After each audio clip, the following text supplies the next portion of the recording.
ఇది కేవలం సమాచారంగా మాత్రమే భావించండి. వైద్య నిపుణులను సంప్రదించండి. యోనిలో జీ స్పాట్ అని జెప్పారు. ఆ జీ స్పాట్ అంటే ఇప్పుడు అంగం మీడియం సైజ్ ఉన్నా, పెద్దగా ఉన్నా, కొంచెం చిన్నగా ఉన్నా, వీళ్ళు ఎక్కువ సేపు వీళ్ళ అంగం టైట్ ఉండడం వల్ల ఆ జీ స్పాట్‌కి ప్రేరణ కలుగుతదా సార్? అంగం సైజుకి, హ్మ్. పనితీరుకి ఎటువంటి పోలిక లేదు, సంబంధం లేదు. హ్మ్. ఇంకా కొంచెం తక్కువున్నోడే ఇంక బాగా కొట్టగలుగుతాడు. హ్మ్. ఏదో పొడుగ్గున్నవాడు ఏదో పొడిచేస్తారనే మాత్రం అనుకోబాకండి. హ్మ్. నాకు 4 అంగుళాలు కావాలి, 5 కావాలి, 6 కావాలి హ్మ్. అట్లా కాదు. హ్మ్. మీరు మద్యపానం సేవించొద్దు. హ్మ్.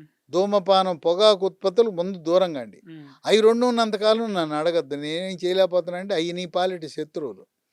యోనిలో 2.5 అంగుళాలు అంటే 5 సెంటీమీటర్ల దూరంలో ఒక జీ స్పాట్ అని ఉంటుంది. ఆ జీ స్పాటు చిన్నగా ఉన్నా, పెద్దగా ఉన్నా అందరికీ ఎంత ఉండాలంటే యావరేజ్ 3 ఉంటే చాలు. 3 అంగుళాలు సరిపోతుంది. ఆ జీ స్పాట్ 2.5 అంగుళాల్లో ఉంది. కనుక అది ఎళ్లి తగులుతుంది. చక్కటి ఆనందాన్ని స్త్రీలు పొందగలుగుతారు. కనుక 5 అంగుళాల వాడు, 6 అంగుళాల వాడు, 6 అడుగుల ఆజానుబాహుడు ఏదో పొడిచేస్తాడనుకోకండి. పొట్టిగా ఉన్నా లాల్ పొట్టిగా ఉన్న బహదూర్ శా వాళ్ళకి గూడా వాళ్ళ పిల్లలు చాలా 6 ఫీట్ ఉన్న వాళ్ళు పుడతారు. అందంగా పుడతారు. తండ్రి పొట్టిగా ఉన్నా పోలికలతోటి. కూడా 6 అడుగులాడి కంటే కూడా బాగా చేసి, ఇంకా తృప్తిగా చేయగలుగుతారు. కనుక 2.5 అంగుళాలు మనకు కావాల్సింది 2.5 అంగుళాలు. 2.5 అంగుళాల్లో ఉన్న జీ స్పాట్‌ని తాకితే చాలు. ఈ స్పీడొద్దు. Slow and steady wins the race. ఎవరైతే స్లోగా ఇన్ను, ఔటు, ఇన్ను, ఔటు అని అంటారో 1 ఇన్ను, 2 ఔట్ అని చేయగలుగుతారు. స్టాప్ కన్ అండ్ స్టార్ట్ ఏదో అన్నారు ఆ! గదా! స్టాప్ అండ్ స్టార్ట్ అంటే లోపలికి, బయటకి. లోపల, బయట. లోపల, బయట.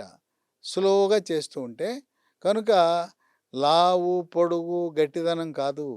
నీ అంగము జీ స్పాట్‌కి తగులుతుంది 2.5 అంగుళాలు. కనుక ఈ అపోహలు పెట్టుకోవద్దు. అంటే ఈ పక్కవాడు రోజుల్లో చెప్పిన మాటలు బుస్సులు అవును. నమ్మొద్దు. ఏడిపిస్తుంటారు.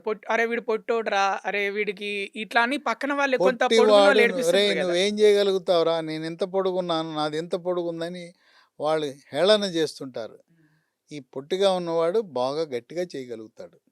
పొట్టివాడే గట్టివాడు. పొడుగ్గా ఉంటే అటు ఇటు వంకర తిరుగుతదేమో. ఈ పొట్టివాడు సరిగ్గా హిట్ చేస్తాడు. లక్ష్యాన్ని టార్గెట్‌ని కొడతాడు. ఈడిది పొడుగుంటే ఎక్కడికో వెళ్ళిపోద్ది. వీడు సరిగ్గా 2.5, 3 అంగుళాలు ఉన్నాడు. ఎక్కడ లక్ష్యం ఉందో అక్కడ కొడతాడు.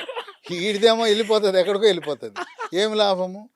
ఆ! యోనేమో సాగుతుంటది. అంటే సాగే గుణం ఈ ఉంటుంది. రోజులల్లో బయట ఫ్రెండ్స్‌లో, కాలేజీల్లో వాడు పొట్టోడురా! అని కావాలని గూడా టార్గెట్ జేసి ఏడిపిస్తుంటారు. అంటే మనం కావాలని చూస్తుంటాం. చేస్తాడు. హ్మ్. మీరు చూసుకోండి ఆ పొడుగోడి కంటే పొట్టోడే ఎక్కువ తృప్తిపరచగలుగుతాడు. హ్మ్. కనుక ఈ పొట్టిగా ఉందనే అపోహను హ్మ్. తొలగించుకోండి. ఈ జీ స్పాట్ 2.5 అంగుళాలు కనుక మీకు 3 అంగుళాలు ఉంటే సరిపోద్ది. హ్మ్. కనుక 5, 6 అంగుళాలు కావాలని చెప్పి లేనిపోయిన మందులన్నీ ఆర్డర్ పెట్టేసి హ్మ్. ఇవాళ యూట్యూబ్ తెరిస్తే అన్ని మందుల కంపెనీలు హ్మ్. ఏయేయో వస్తుంటాయి. హ్మ్. ఆటిని నమ్మే మందులు వాడొద్దు.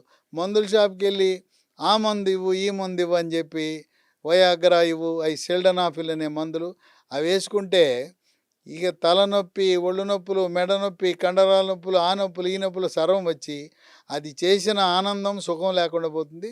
ఇప్పుడు కొత్తగా టడలాఫిల్ అని, హ్మ్. టాజిల్ అని ఇక ఎక్కువ దాన్ని పెంచడం కోసం ఎక్కువసేపు చేయడానికి టాజిల్ డి లాంటి టాబ్లెట్లు వచ్చినాయి సురక్షితమైనయి. అయినా కూడా 100లో ఒకరికి ఈ తలనొప్పి వచ్చే అవకాశం ఉంది. కనుక మందుల జోలికెళ్ళొద్దు.